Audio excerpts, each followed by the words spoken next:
یہاں یوں مایوس بیٹھنے کا کیا فائدہ جب وہاں اللہ تمہاری پکار کا انتظار کر رہا ہے۔ تھک گئے ہو، دیکھو پریشان مت ہونا، وہ اپنے بندے کو مسلسل تکلیف میں نہیں رکھتا، راحتیں جلد نصیب ہوں گی انشاءاللہ۔ موت کی آرزو، کیوں لوگوں کو مرنا آسان لگتا ہے؟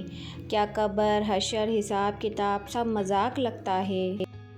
انسان جب کچھ برا کرتا ہے تو دائیں بائیں آگے پیچھے اچھی طرح دیکھ لیتا ہے، بس اوپر نہیں دیکھتا۔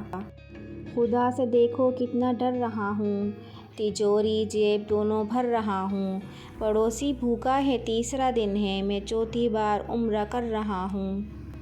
اللہ سنے گا، تم سمندر کی گہرائی سے پکارو گے، اللہ وہاں بھی تمہاری سنے گا۔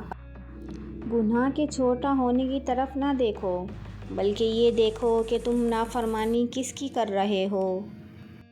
یہ کافی نہیں فقط کہ صفائی جبیں دے، کوئی سجدہ ایسا کر کے گواہی زمین دے۔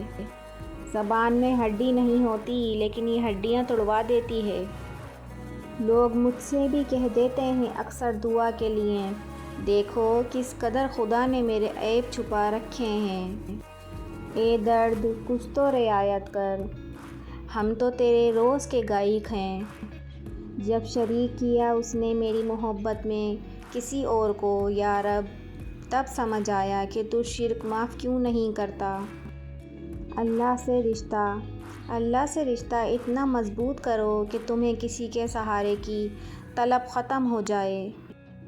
نشان سجدہ سجا کر بہت غرور نہ کر، وہ نیتوں سے نتیجے نکال لیتا ہے۔ محبت تو وہ ہے نا جو عمر کے آخری حصے تک نبھائی جائے۔ بڑی چاہ ہے مجھے بوڑھے چہروں سے، قید ہوتی ہے ان میں ایک زندگی ساری۔ کوئی مانے یا نہ مانے لیکن زندگی میں دو ہی اپنے ہوتے ہیں، ایک خود دوسرا خدا۔ جنت وہ واحد شاندار جگہ ہے جہاں جانا تو سب چاہتے ہیں مگر جلدی کسی کو نہیں۔